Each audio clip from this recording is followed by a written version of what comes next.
Hello बच्चों, स्वागत है आप सभी का इस वीडियो में जिसमें हम लोग प्रमेय 6.6 शुरू करने जा रहे हैं। इससे पहले वाले वीडियो में हम लोगों ने 6.3 प्रश्नावली कंप्लीट कर ली थी जो समरूपता से संबंधित थी कि दो त्रिभुज समरूप कब कब हो सकते हैं। वो सब हमने प्रमेय भी पढ़ ली थी और 6.3 प्रश्नावली भी पूरी कर ली है। अब 6.4 प्रश्नावली में इस प्रमेय की आवश्यकता है जो दो त्रिभुजों के क्षेत्रफलों से संबंधित है, तो वो हम एक बार डिटेल में स्टडी कर लेते हैं। उसके बाद इसके उदाहरण करके फिर हम प्रश्नावली की तरफ बढ़ेंगे। चलिए शुरू करते हैं। 6.6 प्रमेय क्या है? कथन है इसका, दो समरूप त्रिभुजों के क्षेत्रफलों का अनुपात इनकी संगत भुजाओं के अनुपात के वर्ग के बराबर होता है।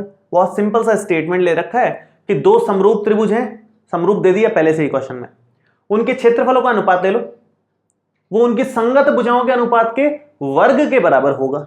देखो शुरू करते हैं हम लोग। सबसे पहले तो दो समरूप त्रिभुज बनाते हैं। दो समरूप त्रिभुज बना रहा हूं मैं इधर, तो ये लगभग इस तरह का है। मान लो ये एक त्रिभुज हो गया और ये दूसरा त्रिभुज हो गया। ये त्रिभुज ABC बना लेते हैं, इसको मान लेते हैं हम लोग PQR। ये दो त्रिभुज हमने बना दिए। अब आप यहां पर लिखोगे कि क्या दिया हुआ है। सबसे पहले तो दिया है लिखना है। दिया है, क्या दिया हुआ है हमारे को? हमारे को दिया हुआ है कि त्रिभुज ABC समरूप है त्रिभुज PQR के। अगर दो त्रिभुज समरूप होते हैं तो उनमें संगत कोण समान होते हैं और संगत भुजाओं का अनुपात भी समान होता है। वो तो हम ले लेंगे बाद में। अभी फिलहाल हमें क्या सिद्ध करना है वो देख लेते हैं एक बार। सिद्ध करना है, हमें सिद्ध करना है कि भाई दो समरूप त्रिभुजों के क्षेत्रफलों का अनुपात, मतलब इसका क्षेत्रफल बटे इसका क्षेत्रफल, अनुपात मतलब बटे में ले लो, एक ही बात है। तो आप लिखोगे कि त्रिभुज ABC का क्षेत्रफल बटे त्रिभुज PQR का क्षेत्रफल बराबर आएगा इनकी संगत भुजाओं के अनुपात के वर्ग के बराबर। संगत भुजाओं का अनुपात लो, संगत भुजाएं हैं AB और इधर है PQ, या फिर आप क्या कह सकते हो BC बटे QR, ये भी एक ऑप्शन है। या फिर क्या ऑप्शन है AC बटे PR, ये भी एक ऑप्शन है। AC बटे PR का भी ऑप्शन है। तो संगत भुजाओं के वर्गों के अनुपात के बराबर होगा। इनका वर्ग कर लो, जो भी अनुपात आ रहे हैं उनका वर्ग करना है बस। या तो इस वाली भुजा के अनुपात का वर्ग कर लो, या फिर इसका कर लो, या फिर इसका कर लो, बराबर ही आएगा। तीनों भुजाओं का अनुपात तो समान ही है क्योंकि समरूप है। समरूप से इसका अनुपात इससे लो या इसका अनुपात इससे लो या इसका अनुपात इससे लो, कोई फर्क नहीं पड़ता। तो उसके वर्ग के बराबर आता है क्षेत्रफलों का अनुपात। बस ये हमें साबित करना है, वो अभी कर लेंगे हम लोग। करने के लिए थोड़ी सी बहुत यहाँ पर रचना करनी पड़ेगी। रचना क्या करनी है और उसका क्या लॉजिक है ये मैं आपको पहले बताता हूँ। देखो हमें बोला गया है त्रिभुज ABC का क्षेत्रफल त्रिभुज PQR का क्षेत्रफल। अब किसी भी त्रिभुज का क्षेत्रफल कैसे निकाला जाता है? किसी भी त्रिभुज का क्षेत्रफल निकाला जाता है, मैं यहां लिखता हूं, त्रिभुज ABC का क्षेत्रफल अगर आपको निकालना है तो आप लिखोगे 1/2 गुणा आधार गुणा ऊंचाई। जनरली हम ऐसे ही निकालते हैं किसी त्रिभुज का क्षेत्रफल, 1/2 गुणा आधार गुणा ऊंचाई। तो यहां पर आधार तो हमें दिख रहा है लेकिन ऊंचाई हमें नहीं दिख रही, तो वो रचना में ले लेते हैं हम लोग। मान लो हम यहां से एक लंब डाल रहे हैं सामने वाली भुजा पर। ये हमने एक लंबवत लाइन डाल दी जिसका नाम M ले लिया यहां पर, तो इस पॉइंट का नाम, और यहां से एक लंब लाइन डाली हमने और इस लंब लाइन में इस बिंदु का नाम हमने N ले लिया। M और N हमने नाम ले लिया। तो अब आप यहां रचना में लिख दो इस चीज को कि A से भुजा BC तथा P से भुजा QR, P से भुजा QR पर लंब AM तथा PN डाला। AM तथा PN डाला, ठीक है। दो लंब डाल दिए हमने सामने वाली भुजा पर। लंब डाल दिए तो जाहिर सी बात है कोण M बराबर है कोण N के, जो कि 90 डिग्री के बराबर है। जब लंब डाला ही है तो दोनों तरफ से जो कोण है वो तो 90 डिग्री हो गया। तो आप यहां लिख सकते हो अतः कोण M बराबर कोण N बराबर 90 डिग्री। दोनों के दोनों 90 डिग्री के बराबर है, ये हमने यहां पर लिख लिया। अब जब आपने समीकरण एक बना ली है तो उसके बाद में क्षेत्रफल निकालने में कोई दिक्कत नहीं है, क्योंकि आधार हमारे पास है, ऊंचाई हमारे पास है, इधर भी आधार हमारे पास है, ऊंचाई हमारे पास है। तो त्रिभुज एबीसी का क्षेत्रफल आप लिखोगे कि 1/2 गुणा आधार का मतलब यहां बीसी हो जाएगा और ऊंचाई का मतलब यहां ए एम आ जाएगा। ये समीकरण नंबर 2 हो गई हमारी। एक तो ये दे रखी थी हमने, ठीक है। तो ये हमारा त्रिभुज ए बी सी का क्षेत्रफल आ गया। अब आप सेम उसी तरीके से त्रिभुज पी क्यू आर का क्षेत्रफल निकाल लो। तो यहां लिखोगे कि त्रिभुज पी क्यू आर का क्षेत्रफल लिखा जाएगा सेम वही 1/2 गुणा आधार गुणा ऊंचाई वाले सूत्र से, कि 1/2 गुणा आधार हो जाएगा यहाँ क्यू आर, ऊंचाई हो जाएगी पी एन, तो क्यू आर और ये हो जाएगा पी एन। समीकरण नंबर 3। दोनों समीकरणों को डिवाइड देना है। यहां दिख रहा है साफ साफ क्या निकालना है, दोनों को डिवाइड देने पे निकलेगा ये। तो मैं समीकरण 2 को 3 से भाग दे रहा हूं। समीकरण 2 डिवाइड कर रहे हैं समीकरण 3 से, तो क्या बनेगा, ये बनेगा त्रिभुज ए बी सी का क्षेत्रफल बटे त्रिभुज पी क्यू आर का क्षेत्रफल बराबर आएगा, ऊपर तो बनेगा 1/2 गुणा बी सी गुणा ए एम और नीचे बनेगा 1/2 गुणा क्यू आर गुणा पी एन के। ये हमने बना दिया। अब यहां से 1/2 से 1/2 कट जाएगा।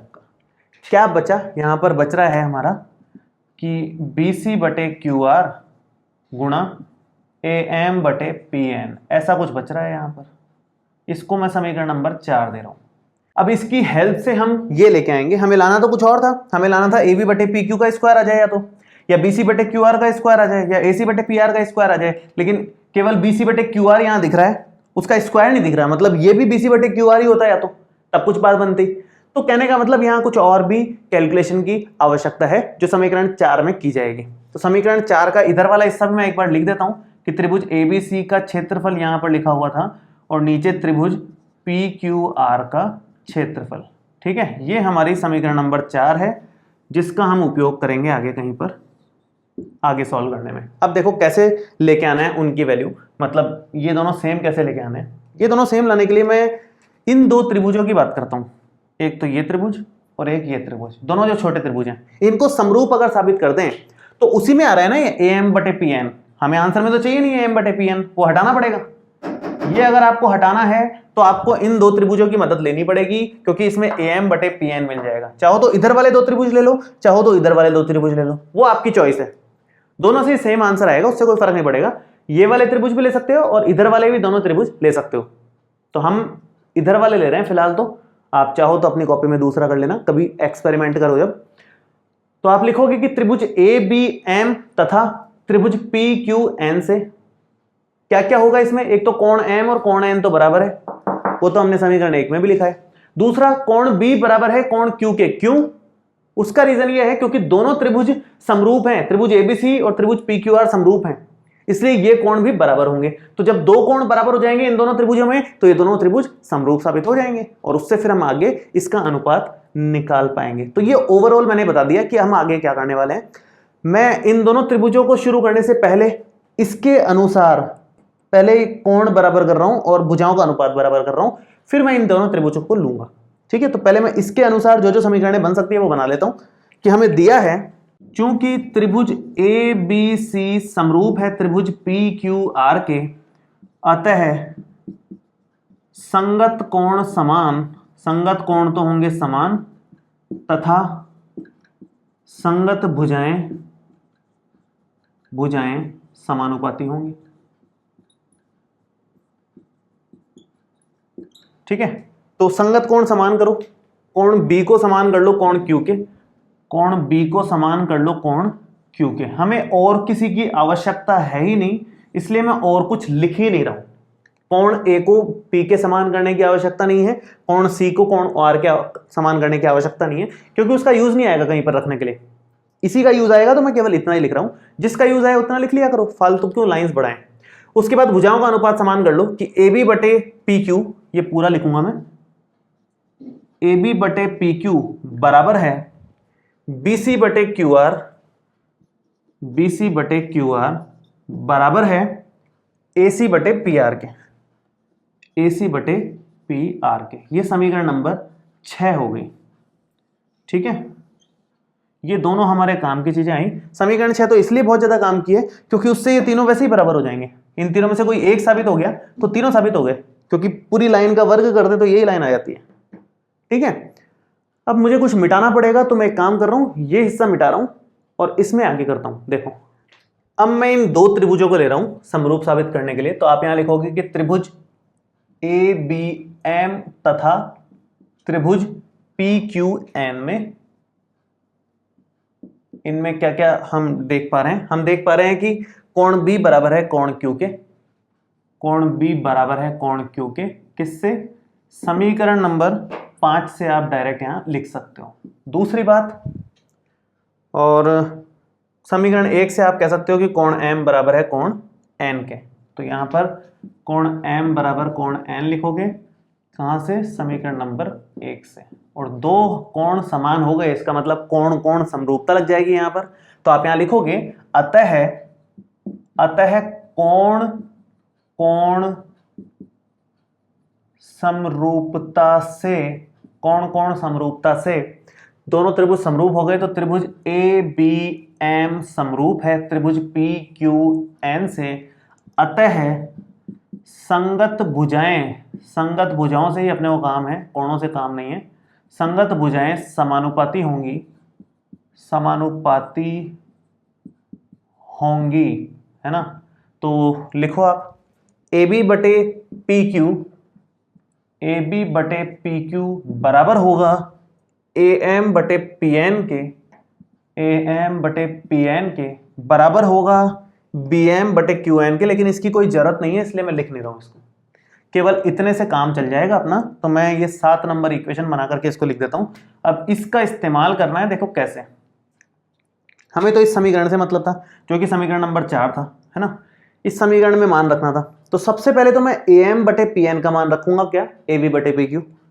तो यहां AM बटे PN का मान रख दिया जाएगा AB बटे PQ, और साथ में BC बटे QR का भी मान रख रहा हूं मैं यहां पर, BC बटे QR का भी मान रख रहा हूं, क्या? यहां से AB बटे PQ। तो इसका मान भी AB बटे PQ, इसका मान भी AB बटे PQ, तो दोनों AB बटे PQ हो जाएंगे, तो उनका वर्ग हो जाएगा।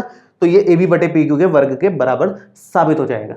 इस तरह से हम इसको कर रहे हैं। तो आप यहां लिखोगे कि समीकरण नंबर 4 में मान रखने पर, किस किस से मान रख रहे हैं हम? समीकरण 6 और 7 से। तो यहां ये भी लिख लो चाहो तो कि समीकरण 6 और 7 से मान रखने पर, समीकरण 6 व 7 से मान रखने पर। तो ये समीकरण नंबर 4 है, वापस लिखने की जरूरत नहीं पड़ी, लिखी हुई है हमारे पास। उसके नीचे का मैं हटा देता हूं बस एक बार। तो समीकरण नंबर 6 से तो BC बटे QR का मान AB बटे PQ हो गया, और इस समीकरण 7 से AM बटे PN का मान AB बटे PQ हो गया। तो यहां से क्या आया? ये आया AB बटे PQ का वर्ग के बराबर। हमने ये साबित कर दिया। अब सिमिलरली, मतलब इसी प्रकार हम ये साबित कर सकते हैं कि ये इसके बराबर है, ये इसके बराबर है। क्यों? क्योंकि समीकरण नंबर 6 में देखा ही था हमने कि AB बटे PQ किसके बराबर है? BC बटे QR के, और वो किसके बराबर है? AC बटे PR के। समीकरण नंबर 6 जो मैंने यहां मिटाई है उसमें यही था। तो आप लिख सकते हो अतः समीकरण 6 से हम ये कह सकते हैं, 6 व 8 से, 6 और 8 दोनों को मिला दो, ये 8 नंबर दे दो इसको, और 6 और 8 दोनों को मिला दो, तो आप ये कह सकते हो कि त्रिभुज ABC का क्षेत्रफल बटे त्रिभुज PQR का क्षेत्रफल ये बराबर आएगा, एक तो AB बटे PQ का वर्ग जो कि बराबर है BC बटे QR के वर्ग के, जो कि बराबर है AC बटे PR के वर्ग के, जो हमें साबित करना था उसके हमने इक्वल कर दिया इसको। ठीक है, तो बहुत आसान प्रमेय थी, कुछ नहीं करना था इसमें, ज्यादा कुछ नहीं करना था। एक तो जो त्रिभुज ABC और PQR समरूप दे रखा है उसका इस्तेमाल करना था, उससे 2 इक्वेशन हमने बना ली थी। उसके अलावा इन दोनों त्रिभुजों को और समरूप करना था, और बाकी तो त्रिभुज का क्षेत्रफल का सूत्र लगाना था, कोई खास बात नहीं थी उसमें। तो ये प्रमेय बहुत आसान है, इसके क्वेश्चंस भी बहुत आसान है। तो एक तो उदाहरण है, उदाहरण नंबर 9, उसके बाद प्रश्न है। उदाहरण केवल एक दे रखा है 6.4 प्रश्नावली में, ज्यादा उदाहरण नहीं है इसमें, तो मैं उदाहरण कर रहा हूं, फिर अगले वीडियो में हम लोग प्रश्न शुरू करेंगे। देखो उदाहरण नंबर 9, उदाहरण नंबर 9 है कि आकृति में रेखाखंड XY त्रिभुज ABC की भुजा AC के समांतर है, मतलब ये और ये समांतर दे रखा है। ठीक है। समांतर रेखाएं होती है तो बहुत सारी चीजें उससे निकाली जा सकती है। जैसे 9वीं कक्षा में हमने पढ़ा था, अगर दो रेखाएं समांतर हैं और एक रेखा उसको काट रही है तो संगत कोण बराबर होते हैं, या फिर एकांतर कोण बराबर होते हैं। बहुत सारी चीजें मतलब इससे बन सकती है, वो हम बनाएंगे। अभी आगे बढ़ते हैं एक बार। पहले एक्स वाई समांतर है AC के तथा इस त्रिभुज को वह बराबर क्षेत्रफलों वाला दो भागों में विभाजित करता है। कौन? XY। रेखाखंड XY इस बड़े त्रिभुज को दो बराबर क्षेत्रफलों वाले भागों में विभाजित करता है। मतलब इसका क्षेत्रफल और इसका क्षेत्रफल समान है। आप यहां लिख सकते हो कि क्या क्या दिया हुआ है, एक बार लिखते हैं। पहले दिया है कि भाई एक तो AC समांतर है XY के, एक चीज तो ये दे रखी है। दूसरी हमारे को ये दे रखी है कि त्रिभुज XYB का क्षेत्रफल बराबर है चतुर्भुज ACYX के। ACYX का क्षेत्रफल मतलब दोनों के क्षेत्रफल बराबर है। इसका क्षेत्रफल इसका क्षेत्रफल बराबर है, तो ये दोनों अगर बराबर है तो ये ABC के क्षेत्रफल का आधा ये हो गया, आधा ये हो गया। दोनों बराबर ही है ना, आधा प्लस आधा मिलकर के पूरा एक हो जाएगा। तो आप कह सकते हो अतः त्रिभुज XYB का क्षेत्रफल बराबर है हाफ ऑफ ट्राइंगल ABC का क्षेत्रफल। त्रिभुज ABC के क्षेत्रफल का आधा है कौन सा? ये और ये दोनों ही। हमें फिलहाल इससे मतलब है, हमारे एक काम आएगा आगे, इसलिए मैं ये लिख रहा हूं क्योंकि त्रिभुज का ही चल रहा है सारा का सारा काम, तो त्रिभुज वाला ही हमारे काम का है। इसको समीकरण नंबर 1 ले लो आप। बहुत सिंपल सा है कि इसका क्षेत्रफल पूरे वाले का आधा है, क्योंकि ये और ये बराबर है। जैसे पूरे वाले का 10 है तो 5 इसका 5 इसका, तो पूरे का आधा हो गया ना ये, उस तरह से। आगे देखो इसने क्या बोला है, हमें बोला है कि AX बटे AB ज्ञात करो। AX बटे AB हमारे को यहां निकालना है। AX बटे AB का मतलब हो गया एक तो ये AX और ये पूरा AB, ये पूरा। तो मतलब इस तरफ की भुजा से मतलब है हमारे को। और क्षेत्रफलों की बात करी है तो क्षेत्रफल वाली प्रमेय तो लगेगी ही लगेगी। दो कौन से त्रिभुज यहां समरूप हो सकते हैं? एक तो ये बड़ा ABC और एक छोटा XYB। कैसे कैसे हो सकते हैं? बहुत सिंपल तरीका है। एक तो ये कोण भी तो हमें उभयनिष्ठ लग ही रहा है। दूसरा, ये भुजाएं समांतर दे रखी हैं और समांतर भुजाओं में संगत कोण समान होते हैं। जैसे ये कोण और ये कोण, मैं केवल संगत कोणों के बारे में वापस से बना देता हूं इसमें। जैसे दो भुजाएं अगर समांतर हैं, दो रेखाएं अगर समांतर हैं, तो ये कोण और ये कोण बराबर होगा, संगत कोण है। तो वैसे ही ये कोण और ये कोण बराबर होगा क्योंकि संगत कोण है। ये भुजाएं समांतर दे रखी है और ये उसको काट रही है। इस तरह से टेढ़ा चल रहा है मामला। और इधर भी आप कर सकते हो ये सेम काम। ये भुजाएं समांतर है और ये रेखा उसको काट रही है, तो ये कोण और ये कोण भी बराबर होगा, संगत कोण है ये सब। तो तीनों कोणों के बराबर हो गए। तो ए मतलब कोण कोण कोण समरूपता से हम ये कह सकते हैं कि दोनों त्रिभुज समरूप हो जाएंगे। और समरूप होने के कारण उनके क्षेत्रफलों का अनुपात उनकी भुजाओं के अनुपात के बराबर होगा, भुजाओं के अनुपात के वर्ग के बराबर होगा। तो शुरू करते हैं इस चीज को लिखने से। यहां पर लिखता हूं मैं। सबसे पहले आप लिखोगे चूंकि AC समांतर है XY के, इसलिए कोण X बराबर होगा कोण A के। संगत कोण तथा कोण Y बराबर होगा कोण C के। अगेन संगत कोण ये दोनों के दोनों, ठीक है। अब हालांकि हम लोग कोण B को कोण B के बराबर कर सकते हैं इन दोनों त्रिभुजों में, छोटे और बड़े वाले में, लेकिन उसकी जरूरत ही नहीं है। दो कोण अगर समान हो गए तो आप सीधा कोण कोण समरूपता से कर दो। आप लिखोगे अतः ये दोनों समान हो गए, अतः त्रिभुज ABC समरूप हो गया त्रिभुज XYB के। किस कारण से? कोण कोण समरूपता से। और अगर ये समरूप हैं तो आप कह सकते हो क्षेत्रफल वाले प्रमेय से कि त्रिभुज XYB का क्षेत्रफल बटे त्रिभुज ABC का क्षेत्रफल बराबर आएगा। किसके बराबर आएगा? देखो, XYB का क्षेत्रफल और ABC का क्षेत्रफल उनकी भुजाओं के अनुपात के वर्ग के बराबर आएगा। भुजाओं का अनुपात ले लो, फिर उसका वर्ग कर लेंगे। तो XYB की भुजा कौन सी लोगे? ये वाली XB, ये ले ली हमने XB। और ABC की भुजा AB ले लो क्योंकि उसी की जरूरत है, तो ये हमने AB ले ली, उसका वर्ग किया, ठीक है। अब यहाँ मान रखो आप एक्स वाई बी का क्षेत्रफल हमने अभी अभी निकाला है। यहाँ पर एक्स वाई बी का क्षेत्रफल है आधा त्रिभुज एबीसी के क्षेत्रफल के, आधा गुणा त्रिभुज एबीसी का क्षेत्रफल, यही है एक तरीके से। और नीचे त्रिभुज एबीसी का क्षेत्रफल चल ही रहा है, एबीसी का क्षेत्रफल है, और बराबर में हमारे एक्स बी बटे ए बी का वर्ग चल रहा है। ये कट गया पूरा का पूरा सेक्शन, यहाँ बचा 1/2 और उधर चल रहा है एक्स बी बटे ए बी का वर्ग।